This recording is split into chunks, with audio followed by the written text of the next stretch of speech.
everyone, Joe here from ActionX. Welcome to What's in the Tuber. Welcome back. If this is your second Suits LA episode review, hope you're doing well. Hope you're staying safe out there in the big old world. I'm gonna be completely frank with y'all. I came back home, long day at work, and I completely forgot we had an episode tonight. I literally remembered it like 15 minutes before the episode aired. It was going to go live. And I had to get my sister to like literally remind me just in case, because I completely forgot. I lost track of time. So thankfully I was able to catch it before I had to go catch the online release at midnight. So thankfully I could sleep a little bit tonight. But yeah, no, here we are, second episode. I'm very sad to say that so far we have not made much progress, in my opinion, of the show. I'm a firm believer that I do not give up on shows. I do not. Okay, but before I even get further with my phone, I'm not saying Suits LA is a bad show. That's not what I'm trying to say. I believe there is goal here. There is potential. I am just missing something. I don't know what it is. I can't quite put my finger on it. I think I'm waiting for my friend. She watched the original Suits LA, the original Suits on Netflix a couple years ago. So she very much is an expert in this field, and she's waiting to come back when Harvey shows up, which we'll talk more about him later on in this review. But that's kind of what I'm waiting on, because I would like that fan opinion, like being already an established fan from the material, to see how does this new one compare. Is it great? Is it okay? Is it meh? Where do we stand on it? And the only reason it's a rare exception, because, like, again, normally when I review my shows, any shows I do on this platform, I don't really have anyone else to really bounce my thoughts on. So I'm just waiting for that just to really get the lay of the land. And for me, yeah, like I said before last time, is that I never got into the original Suit. I haven't even watched it. I only watched the little clips that get posted on TikTok. I am inclined to watch it someday. I am just hoping that this will be my entry point to the universe. Kind of similar to like when I got into the Middle Earth films. I watched the Hobbit films first, and then Lord of the Rings. Which, again, I know those are two completely different ideas, and probably people will be like, "What? You watched the modern ones before the like, okay, it is what it. That's a whole conversation for another day, maybe on another platform. Who really knows? But here, really, I'm still watching the show. I still like it to an extent. I think there is potential here. There's something missing that's really going to cinch me for the show. Like, you know, like I never try to compare to my other shows that I'm reviewing right now, which is Rookie, which is Madlaw, which is Reacher, for the current ones that I am reviewing right now. There's something motivating me for those. This is like, you know, again, I'm doing this for Steven because I'm a big fan of him. I really want to see how his third outing as a TV lead is going. And so far, I'm still convinced that these actors are doing really, really good. It's just something's missing in the content of itself that I'm not quite really hooking myself into. And this episode, sadly, does not help me with that. I still think it's a good episode. I definitely think they are setting up some stuff, some longer term stuff here. It's just, again, it's a different beast for me to tackle. It's a different type of writing than I'm used to. And I'm just curious to see where are we exactly heading with this? And that's kind of where I really want to see. That's where I really want the shoe to drop. So with that, all that being said, let's go for the butcher recap and talk about this week's episode of Suits LA. I want to say it's another day at, now it's just the Black Firm. That's a really bad way to say it. I apologize. I just don't know how it is right now, considering the fact that the merger kind of separated Stewart from it. But now it's just Ted, but the firm is in both of their names. So I'm not sure. Is it just going to be called the Black Firm, or is it still called their joint name? I really don't know. But technically at this point, for me, it's just Ted's firm right now. That's where he's kind of situated himself right now. And I'm trying to remember exactly where do we exactly begin. Oh yeah, remember, it's a new day. I think it's most likely the day after the last episode came out, and Erica, I think that's her name. I completely forgot it. Right? I think it's Erica.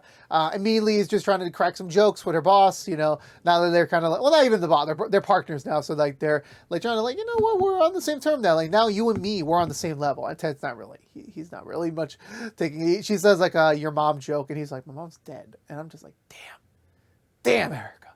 First full day on the job. or second full day. I lost track right now. And you blew it. You blew it. Well, thankfully she's not getting fired. She can't get fired like that. She's a partner.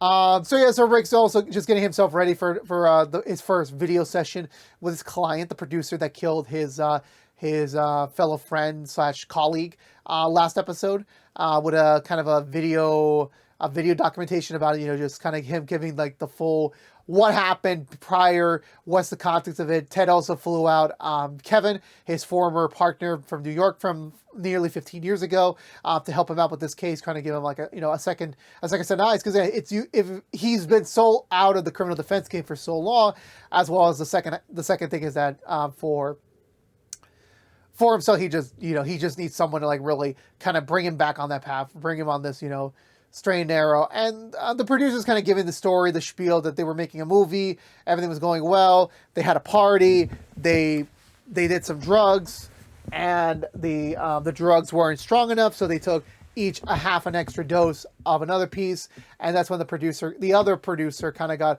a little bit off the deep end, and he started saying some really crazy things, and then he shot himself, and that's how it all came to be. Again, like, they were high, he had guns, they went on the field, they played around, he got really depressed, and then he shot himself. And that's the story he's going with right now. I want to say, do we get a scene between Ted and Kevin after this? I don't quite remember, but they're recording and they're looking at each other like, okay, something's a little funny about this. I'm not going to lie to you about it. Yeah, I don't think we get to that scene yet, but I do. We do cut over to Stuart's brand new co-firm with Samantha, which was Ted's ex-girlfriend / ex-partner / ex-everything, where Stuart's just trying to make things official. Like, Rick is now part of their firm. He's now joined them as the new head of entertainment. That's the plan. That was the go-ahead. And she's like, no, our plan was for you to get Erica on our team. That was the agreement, not Rick. So now that Rick's here and not Erica, the deal doesn't stand. And obviously Stuart's like, oh, come on, we just poached it. We just got it. She's like, yeah, the other component of the deal was like, you were going to have them be the new head of entertainment in 6 months from now, after they were still into Ted's camp, just to make sure where he's tracking so that we could take him down. That was the plan. And every step kind of fell apart for Stuart there. They did get Rick, but that wasn't the original plan. They wanted Erica. And especially for her to be the mole. So that didn't pan out. So obviously Stuart's like, shit, what do we do? Like, because I promised him, and she's like, that's not my problem. He could be part of our firm, but just not the head of entertainment. So Stuart goes over to his other, what's the word? He goes over to Rick's office. He's enjoying his new view, his new scenery. But Stuart does drop the news on him that technically he does not have the title yet, because Samantha is prohibiting it, because at least in their ice field, that wasn't the plan. And Rick hasn't really done anything really to warrant immediately jumping to head of entertainment in this new kind of joint-ish kind of firm. So that's kind of where he's standing right now. And what was the other thing I forgot to mention? Yeah, so Stuart said there is a way they can like bypass all that. He said like just doing back to the regular grunt work for X amount of months or years and not getting really much of an idea when that promotion would be coming. There is an idea he could prove his worth right now. So the worth would be if he poached a big client, especially from Ted's. He's like, no, that's not my thing. That like I'll never stoop that low to Ted's level. Like I want to do it like the fair, respectful way, earning the trust of the client, showing them my worth, and then going from there. And Stuart's like, that's honorable, but at the end of the day, if you really want to be the head of entertainment, you're going to have to do some shady stuff. This is one of them. So you can go do the old-fashioned way, door to door, pitching to people, getting a big actor. But if you really want to be a little ahead of the game, you're going to have to take someone else's client. That's kind of how the game works right now. So Rick kind of ponders on that a little bit while Erica is officially taking over Dylan, who was the Victoria Justice's character from last episode, which I was actually honestly surprised that she's already back again. Like I distinctly remember her being mentioned as a guest character. So whether or not that was just they have more in the pipe for her, I don't know really. That's kind of the thing. The way they advertise this show is like, we only have 4 central leads, and that's it. We could probably see everyone else for the other episode, but they'll never be considered like the lead. Like they're not poster people.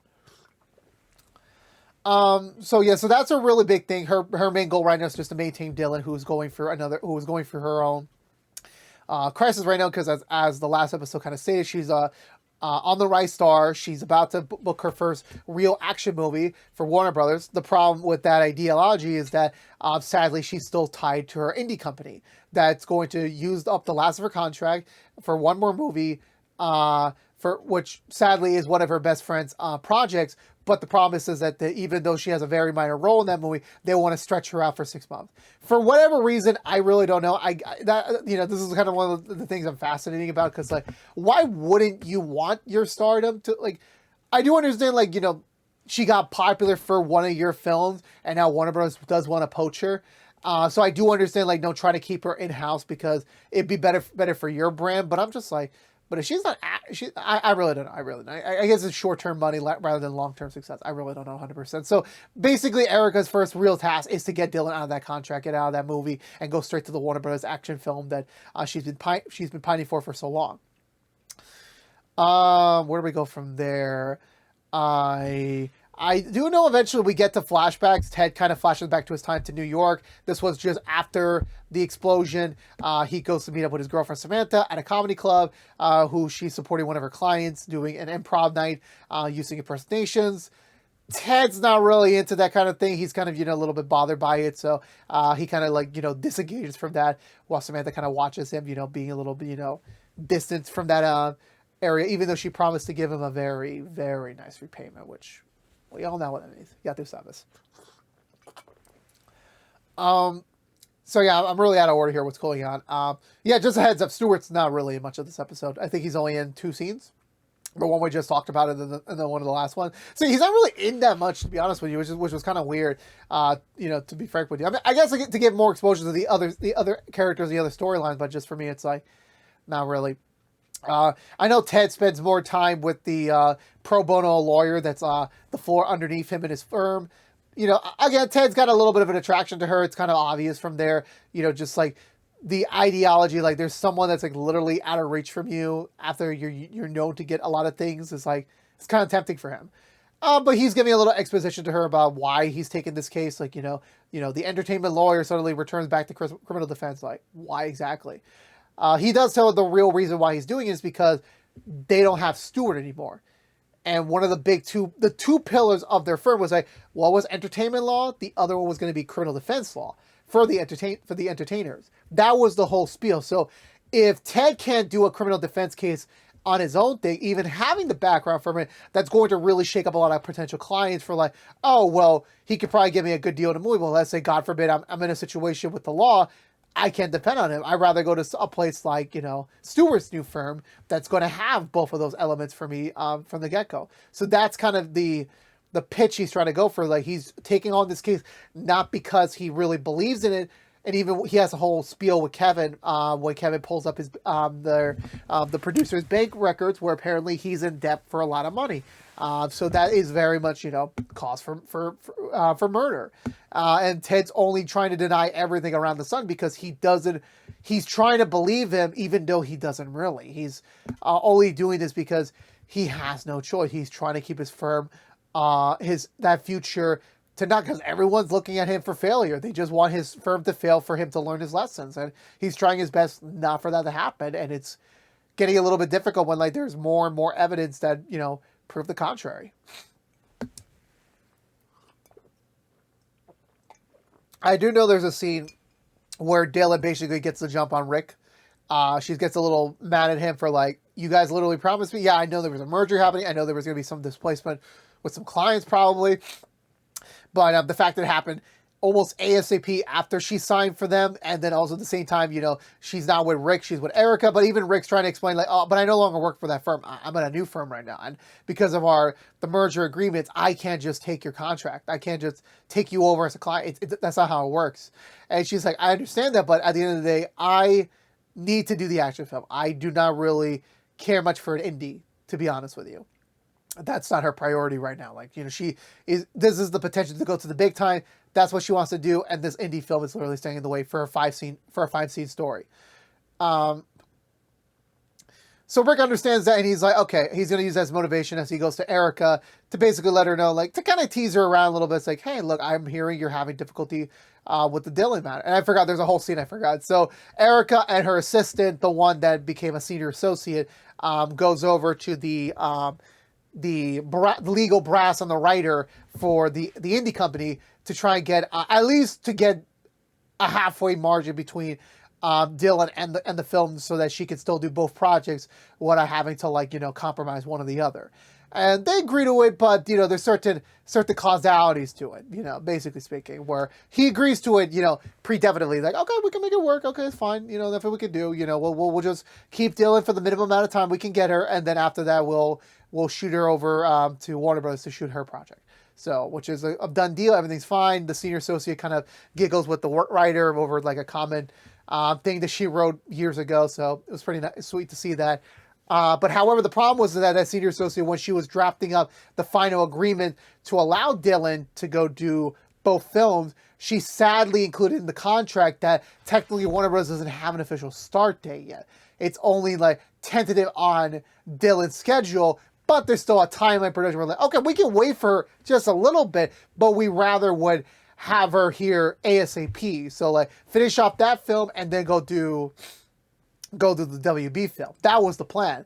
But since sadly she put in their contract that is to be determined, meaning that technically there's no production there yet. Dylan can literally just do our film for 6 months, and then after that she can go do the other movie. Why not? If that's what one of us said, if they can wait for her. So sadly their agreement gets canceled because of that, and you know, Erica gets a little bit mad at her associate for doing that, so that kind of set them back a little bit on the plan for Dylan. And that's when Rick steps in and tells her, like, hey, look, I've noticed you're having some difficulties with Dylan. I mean, I'm kind of close with her, kind of BFFs, kind of. So I'm going to make this little wager. I bet you I can get Dylan out of this contract and even get an even better deal than you can. So they agree on it. They shake on it. She signs a waiver to allow Rick to poach her briefly to negotiate her case, which he does. So he heads over back to the same old brass office, trying to get him to drop Dylan completely. Even Rick's ready to sue, even though, like, this could compromise everything. And he's like, okay, well, you can go do that. But however, I was trying to be a fair person, so I had the writer make a new final version of the script, which allows Dylan to be in even more scenes, so making her an even bigger lead than before. Obviously, Rick gets a little bit flabbergasted with that, since that wasn't, like, really what he was expecting, to be honest with you.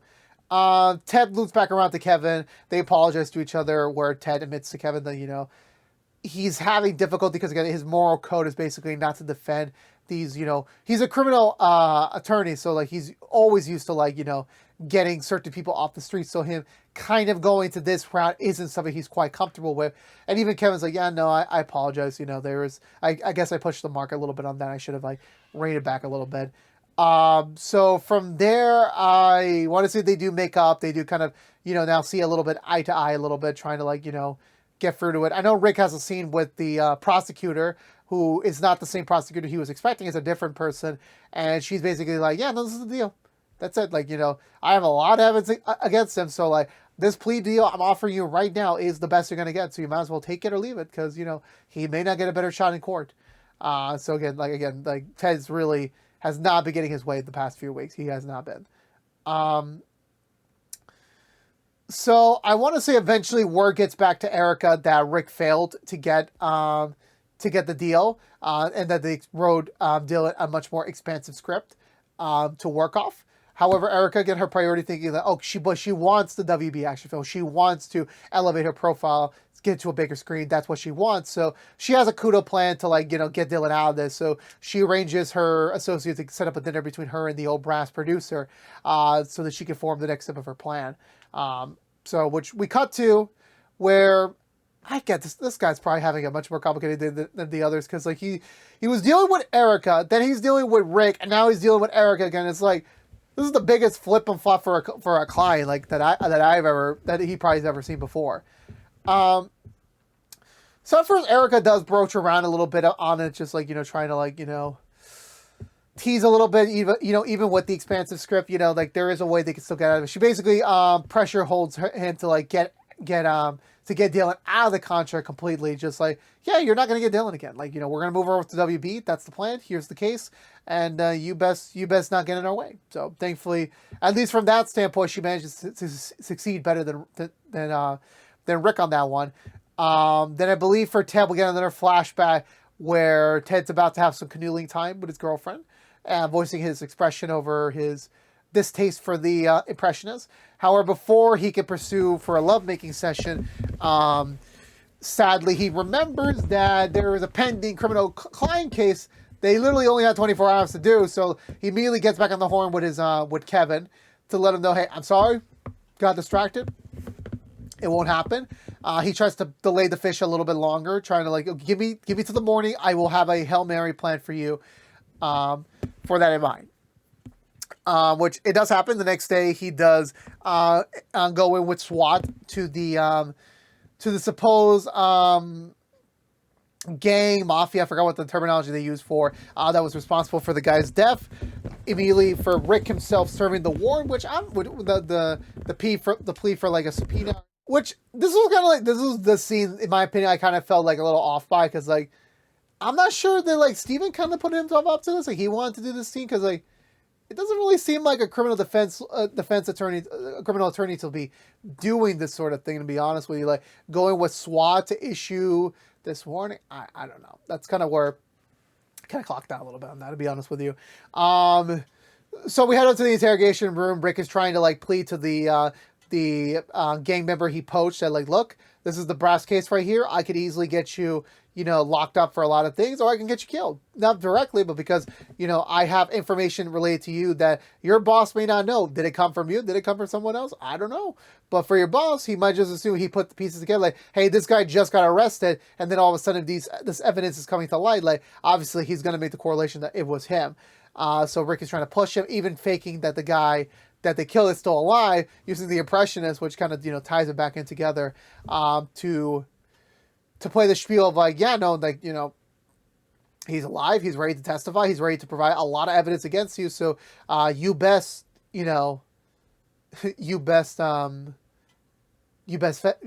pony up, which again, he's like, okay, I'll do it, whatever you say, I'm gonna do it. So then we come back to present day. We have one more flashback scene, but we don't get there quite just yet. So yeah, Erica's plan worked. It worked without a charm, allowing Dylan to get out of it, to go straight to the WB picture. However, when Dylan goes back to tell Rick, I'm sorry, I'm no longer, I guess I'm going to stick with Erica, since technically she got me out of the deal. However, Rick has one more card to play off his sleeve. And not gonna lie to you, the way they kind of formed this scene, maybe I could just be me and my brain, but like the way I see it is like, maybe Dylan's got a thing for Rick. I don't know why. There's this feeling in my heart that like maybe she's got something for him. But Rick said like there's one more thing that she can check out that before she makes any final decisions. So apparently the rewritten script was never read by Dylan, so Dylan read the script and she actually liked it. So now Rick allowed her to do both pictures because she's really passionate about the indie script as well. So she's going to do both projects, basically going one over against Erica, who only managed to get her on one project equally. So by technicality, Rick won the bet, and Dylan's now officially signed on to Rick instead, not to Ted and Erica anymore. Ted and Kevin do meet up with their producer client again, like basically questioning him about the bank accounts and everything. And he does admit, yes, I have been going through some financial trouble, but it's not the way you think. Supposedly, his producer, the one who died, his friend, actually was the one originally hemorrhaging money from the production. So the producer's been trying to steal it back from him piece by piece. Which I'm just like, how the hell does one person gets robbed and then is immediately robbing another? Like, what kind of weird, like, circle is it? It's really weird. It really is. So he was trying to tell Ted and Kevin, like, look, I didn't tell you about this information because I knew exactly you were going to jump to this conclusion, and you did, so I was proven right, but I still didn't do anything with it. Like, again, he knew that they were catching on to him. They knew that eventually something was up. The jig was eventually going to be up. So the moral of here is that he still did not do it. It's just a completely different circumstance. Like, he was probably pressured under the money laundering that, that kind of drove him to killing himself. That's at least his working theory right now on the case, which Ted and Kevin's like, okay, well, that sounds very truthful, so we're going to have to start believing you now because of that. And Yeah, so that kind of that's kind of the basis to go forward with that, at least, from that justification point of it. So I believe from there we go back to Erica and Rick having one more scene together, and yeah, they imply, yeah, basically, yeah, pardon my French, they fucked. They fucked a lot of times before. They really did. That was the vibe I got in episode 1, and I knew it was true. And then they basically said, like, yeah, that's the reason why we didn't work out before on our previous arrangement, which I was like, yeah, just say you boned it. It's just so much easier. But yeah, they used to bone at some point, so kind of this is their new way of like kind of getting like this weird satisfaction from each other from beating the other. And the real reason why Rick said it never worked out between them is because Erica never really respected Rick's, abilities and skills. That she always looked down on him, and so that's why Rick has been doing everything in his power to basically one up him. So at least in this round, Rick won.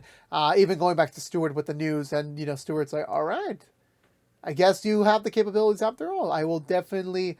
This will give you a good word with Samantha to hopefully get you that head of firm job. So Erica does loop back in with her senior associate. Apparently, there was one thing that caught her eye where she said, like, the senior associate told her, like, did you read the new script? And Erica's like, no, she didn't, but she didn't assume that was part of the context. And the senior associate told her, like, well, yeah, no, I read the script, and this really felt like something Dylan would be a part of. So maybe had you read it and understood it, maybe you would have had a better argument when you did get the deal originally for her, that maybe you could have gotten the deal for doing both pictures at the same time. We'll never know. And apparently Erica says the real reason she doesn't even care about movie or TV. The only reason why she's here was, well, not just because of Rick, but also because of the fact that if you really want to get ahead in this business, you need to really be in like these very powerful positions. And given her current status right now, this is one of the most powerful positions she can get into. So that's why she's even here in the first place. And even the senior associate's like, well, I didn't even want to be a lawyer. I just wanted to be a screenwriter. But her parents basically forced her, like, it's either you become a lawyer or you become a doctor because you're first generation. So you're going to have to, really step up on what we were not able to do. So, so they both kind of mutually agree to help each other out. Erica teaching more to the associate about being a lawyer, while she's going to also assist Erica with giving her more insight about movies and TV shows. So hopefully maybe she'll have a better ability to understand what makes a good deal and what doesn't make a good deal. So I believe that ends it for that one. I know eventually, there's a lot of scenes right now that I remember. I don't think we got anything else with the producer. I know Rick has another scene. No, not Rick. I know that Ted has another scene with that same prosecutor who basically said, yeah, the deal's off the table. You had your chance. Now I have an even more bigger incriminating motive for him, which is that his person who was killed actually was sleeping with his wife. So I'm like, oh no. And so this is not good for Ted. This is really not good. He's really kind of going, he's kind of reaching for straws right now. He's kind of running out of options over here, to be honest with you. I know there was a scene beforehand where Ted and Kevin are conversing a little bit about the past, about just how things were then to where things are now. Even Kevin bringing up a photograph, which included Harvey Specter from the original show, which I'm like, I get it. It's a little bit too on the nose. And I'm like, yeah, I know. When you're a specific type of lawyer, it's a really small town. Like, it's not that plausible for Ted not to have run into Harvey at some point during his time in New York. Like, again, at the end of the day, like, it is what it is. Like, am I a big fan of that thing? It's cool, obviously, because again, it brings an excuse to allow those characters to come into this new world that they're crafting. So I do respect it from that, but I'm like, it's a little too on the nose where like they just talk about Harvey's like, yeah, I know. Like, I know him. It's like, we get it. For the fans who watch the original, yeah, we know him. We know he's coming. Eventually. So where do we go from there? I know after that prosecutor leaves, the pro bono lawyer, my apologies, pro bono lawyer comes downstairs where she runs into them. Apparently they have a really bad history together. They worked on a case that involved someone that they knew, and I believe that guy passed away because of the case. So she's kind of held this vendetta against her. And while she's not officially working on the case with Ted, that if Ted decides to call her up for her services, she will now have no problems jumping in just to take her down. And Ted just watches this like thinking, yeah, all right, this could be something. This could be something for him. Where do we go from here exactly? I know. Stewart chimes back into Samantha where she lets her know that that Rick picked up a client. He picked it from Ted. And she's like, okay, well, I guess you really want him to be head of entertainment. Okay, he could be head of entertainment. And Stewart's like, that's great. And then he poorly uses a modern day slang word where he said, yeah, I just don't want to glaze him too much, which I'm just like, Stewart, you look like a great man, but just don't say these terms. Just don't say them. You're just not meant for them. And they start drinking, just chilling out. I guess that's what senior partners do when they kind of like already in like this victorious mark for them. They'll just celebrate with like some alcohol and call it a night. Ted does meet up with Erica and kind of he doesn't scold her about losing Dylan. I mean, it is a big blow to their firm since like it kind of showcases their weakness right now that they're not even to keep on a hot and upcoming talent. So. But Ted doesn't go in the approach of like yelling her. He does give this as an opportunity to teach her, telling her that like, you gotta learn from your mistakes because if these sort of things keep happening, you won't have a firm anymore to work in. So definitely you kind of need to toughen up and kind of need to like really think outside the box here, which kind of correlates to her trying to team up with the senior associate, trying to like get a heads up, especially in this media entertainment side of things for the law firm right now. That's kind of really all they can really do on that front. I know we get one more flashback to Ted after he manages to get the confession, manages to get the willing witness for his case. He goes back to Samantha's apartment back then, and she tells him the truth that, he used one of her clients to help him out with his own personal case, which she calls him out on that, like, you say you're not your dad, but you're kind of acting like your dad right now.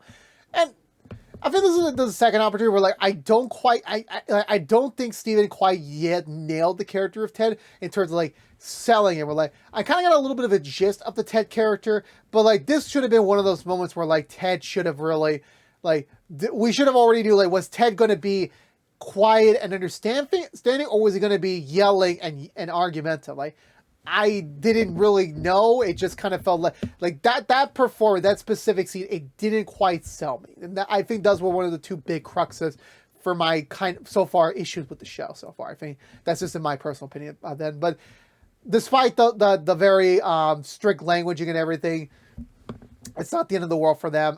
They still reconcile and they still resume being a couple, meaning that whatever caused them to break up down the road will happen in due time. Just it was not tonight with this instant. And then I think that was it. I can't quite think if I'm forgetting anything else right now because I completely forgot how this episode ended, to be honest with you. But that's kind of where we ended. Like the firm is still kicking. Just trying to just figure out how do we proceed forward for survival. That's about it. And that was it for this week's episode of Suits LA. Like I said, I thought this was an okay episode. The two things I pointed out before, those were really my big holdovers right now. I still think there is potential here. There's still very much potential here. I'm actually more curious about Rick and damn